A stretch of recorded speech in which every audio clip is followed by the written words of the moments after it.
momentum yang baik untuk mereform industri keuangan non-bank, baik itu asuransi maupun dana pensiun.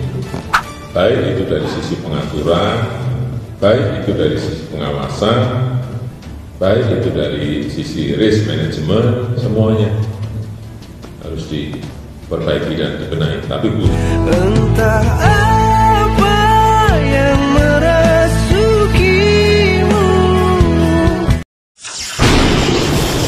Soehartojo, Ketua Mahkamah Konstitusi, yang sempat terseret kasus BLBI.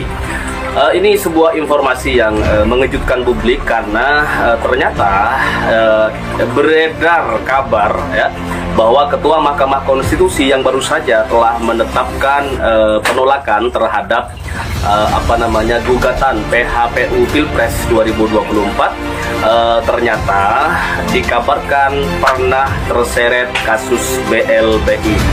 Nah, Hakim Konstitusi Soehartojo, Sobat Sewot, terpilih menjadi Ketua Mahkamah Konstitusi yang baru berdasarkan Rapat Permusyawaratan Hakim atau RPH pada hari Kamis ya. Dia kemudian akan dilantik menjadi pimpinan MK menggantikan Anwar Usman yang dicopot karena terbukti melanggar kode etik berat pada hari Senin tanggal 13 ya, bulan 11 tahun 2023. Nah, selama menjadi hakim MK, Soehartojo memang jauh dari riuh polemik yang kerap terjadi pada lembaga penjaga konstitusi tersebut. Soehartojo hanya beberapa kali berurusan dengan pemeriksaan etik dan hukum, namun hanya sebagai saksi untuk dugaan pelanggaran yang dilakukan hakim lainnya.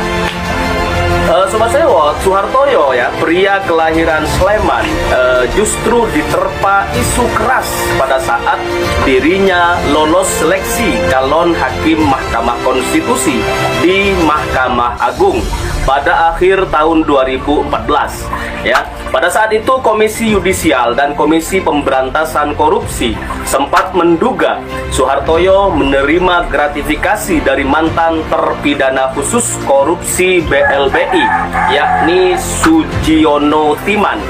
Nah, kasus ini mencuat saat Mahkamah Agung membebaskan Sudiono dari seluruh vonis dalam putusan peninjauan kembali atau PK. Nah, pada bulan Agustus tahun 2013, keputusan tersebut dinilai janggal karena sebelumnya mantan Direktur Utama atau Dirut PT Bahana Pembinaan Usaha Indonesia tersebut dinyatakan terbukti merugikan negara hingga 369 miliar dan divonis 15 tahun penjara, Sobat Sewot. Nah, dalam pengusutan putusan janggal ini ya, Soehartojo disebut sebagai salah satu hakim yang memuluskan putusan bebas bagi Sugiono. Salah satu buktinya adalah sejumlah perjalanan Soehartojo bersama keluarganya ke Singapura. Saat itu, Sugiono sendiri berstatus buron dan diduga bersembunyi di Singapura, Sobat Sewot. Nah, Sobat Sewot yang dirahmati Allah Subhanahu wa Ta'ala dan disayangi Rasulullah SAW, KY sempat meminta pemerintah untuk membatalkan pelantikan terhadap Soehartojo karena pemeriksaan etiknya belum selesai, belum rampung. Akan tetapi, Presiden Jokowi tetap melanjutkan pelantikan Soehartojo sebagai hakim konstitusi dari usulan Mahkamah Agung.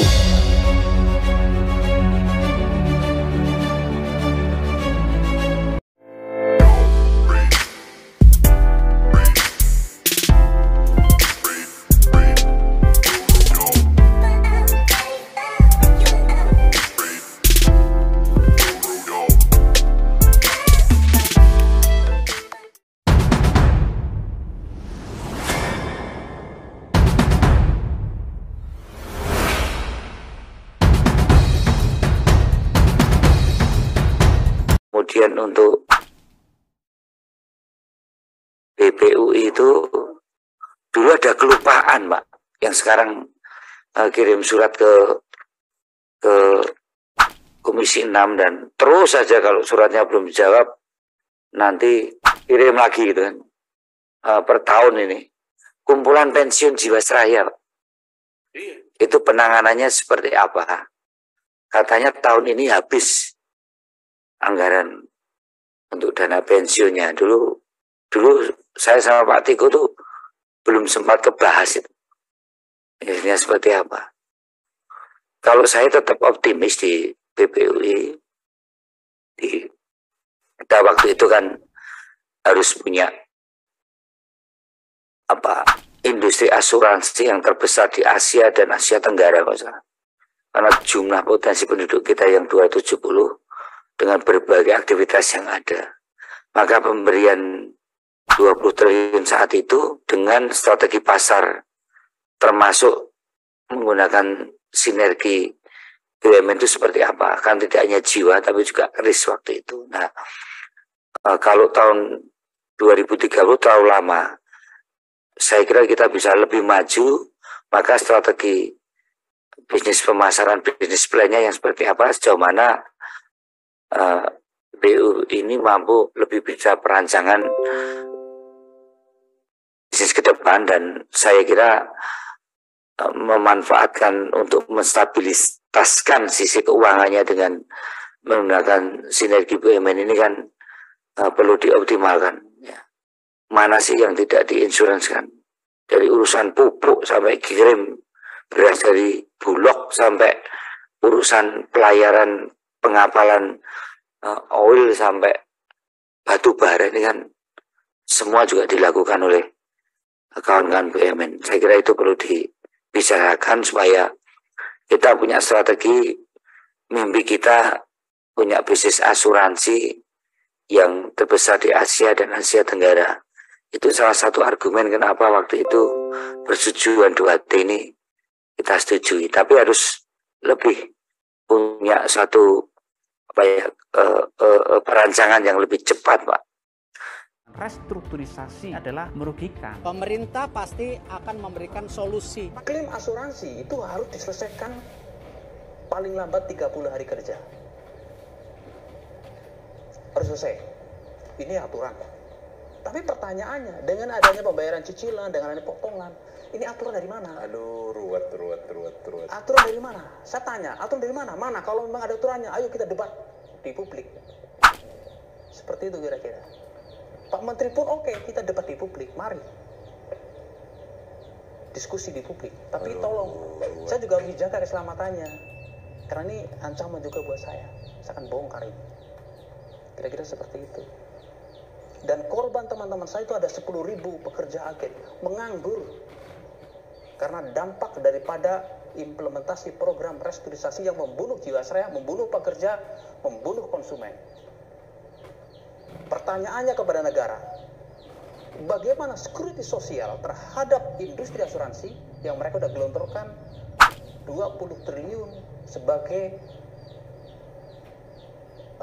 penguatan permodalan di industri asuransi sekaligus sebagai mengembalikan kepercayaan masyarakat terhadap industri asuransi, itu tidak terjadi. Dari BUMN berarti ya? Betul, itu tidak terjadi. Ya percuma lah, 20 triliun itu percuma. Targetnya nggak kena kan? Nggak berdampak kepada masyarakat. Harusnya kan membantu memulihkan ekonomi nasional. Betul. Nah, di sini kalau kita runut dengan kerugian yang ada, saya hanya mengutip dari OJK ya. Dari BPK. Kerugian BPK menghitungkan PKN itu 16,8 triliun. Kalau diobati 20 triliun, ya harusnya selesai dong. Iya, mesti selesai. Ya kan? Bahkan itu kan lebih. Kasih aja pas 16 triliun. Itu beres semua. Beres sebenarnya. Pertanyaannya, kok jadi 20 triliun? Bagaimana tanggung jawabnya ini terkait dengan uang negara? Kenapa dikasihkan ke perusahaan yang mati suri? Mohon maaf, BPUI perusahaan pembiayaan, bukan korporasi asuransi. Di Perpres nomor 102 tahun 2020, PMN ini diberikan kepada BPUI, Badan Pembina Usaha Indonesia.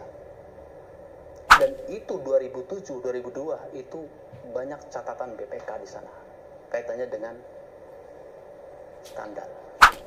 Kenapa sekarang dikasih PMN? Pertanyaannya. Nah, saya nggak bisa jawab. Saya tanya kepada pemerintah.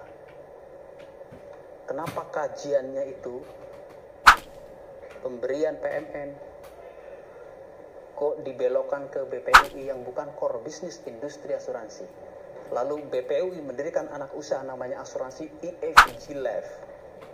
Ini yang sekarang ngambil Jiwasraya punya nasabah. Betul. Ya. Jadi tetap pemerintah harus bertanggung jawab, batalkan itu, diskon 40%-nya itu dibatalkan. Jadi pemerintah harus bertanggung jawab, karena ini perusahaan negara. Rakyat menderita, mereka berpesta, gunakan kekuasaan penuh dusta. Ada yang terpaksa demi sesuap nasi, ada yang serakah tak punya nurani. Pejabat korup, jalan gelap, hilang harapan hati sekarang. Pejabat korup. Seluruh rakyat Indonesia yang menginginkan negara Indonesia maju pasti peduli terhadap kasus yang menimpa saudara-saudara kita ini di dalam Jiwasraya. Terima kasih, salam merah putih, dan kita jaga NKRI ini. Bukan hanya slogan, real, orang yang punya kemampuan, tahu caranya, bicara apa adanya.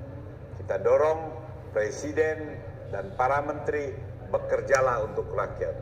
Jangan hanya memikirkan kepentingan pribadi atau partainya.